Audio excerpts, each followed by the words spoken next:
बिस्मिल्लाहिर्रहमानिर्रहीम। Dear students, आज का हमारा टॉपिक है theory X and theory Y. आप किसी भी इदारे में चले जाएं, किसी भी ऑर्गेनाइजेशन के अंदर चले जाएं, तो आपको दो तरह के लोग मिलेंगे।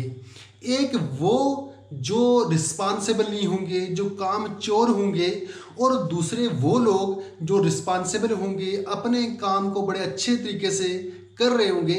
इन दोनों तरह के लोगों के लिए 1960 में M Douglas M C Gregor ने दो तरह की थ्योरीज पेश की, जिनका मकसद ये था कि लोगों को प्रॉपर मैनेज किया जा सके ताकि ऑर्गेनाइजेशन के गोल को बासानी अचीव किया जा सके।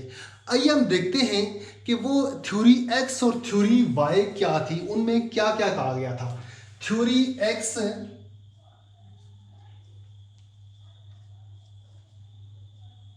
And theory Y. रिसर्च के मुताबिक पता चला है कि एवरेज पीपल डिसलाइक वर्क, या फिर आप कह सकते हैं कि मोस्टली पीपल डिसलाइक वर्क। अब इस थ्योरी में क्या किया जाता है, लोगों को, इस तरह के लोगों को मैनेज किया जाता है, इस तरह के लोगों को हैंडल करने के लिए पॉलिसी सेट की जाती हैं, रूल बनाए जाते हैं, और इस तरह के लोगों को सज़ा दी जाती है, धमकी दी जाती है, उनको हदायत दी जाती है, डायरेक्शन दी जाती है, ताकि ऑर्गेनाइजेशन की डायरेक्शन पर वो काम कर सकें।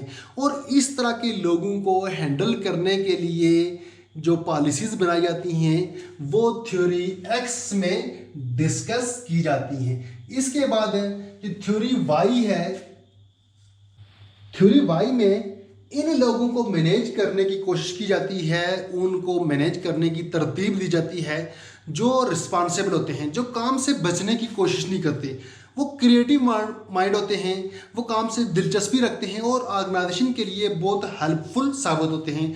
और ऐसे लोगों को अपना काम करने के बाद सेटिस्फेक्शन होती है।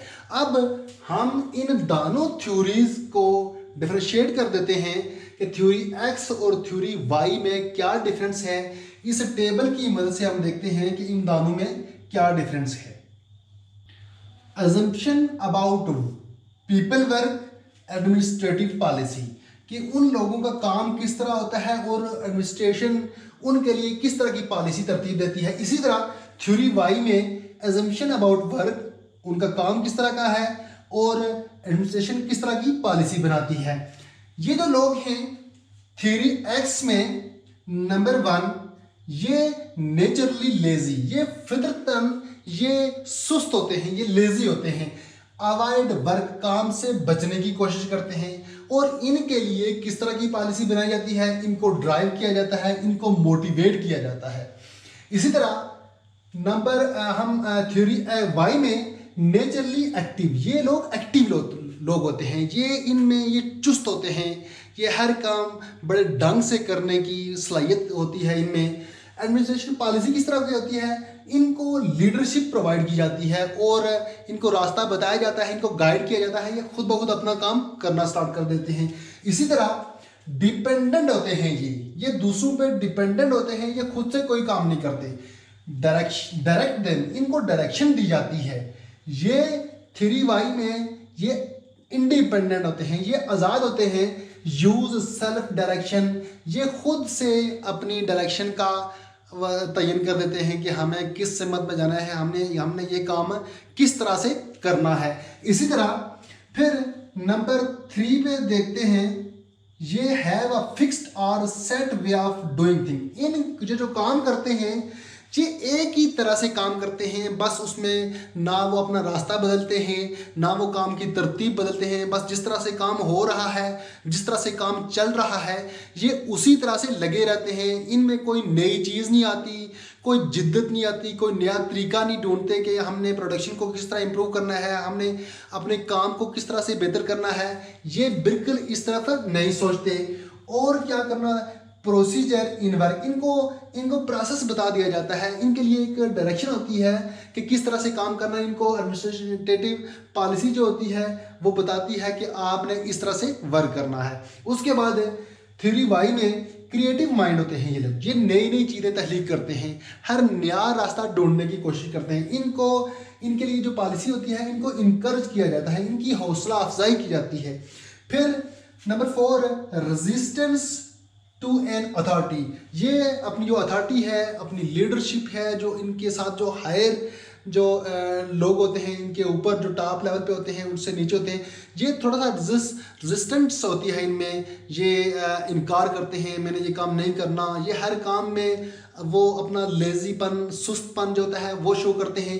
तो इनके लिए जो पॉलिसी होती है कि इनके लिए इनको सज़ा दी जाती है, be prepare to fight back. इनको सज़ा भी दी जाती है, ऐसी पॉलिसी बनाई जाती है जिनमें इनको धमकी दी जाती है, डायरेक्शन दी जाती है, ताकि ये ऑर्गेनाइजेशन के गोल को आसानी से अचीव कर लें। अगर इनको सज़ा या धमकी ना दी जाए तो ये उस तरह से प्रॉपर वे से ये काम नहीं कर पाते।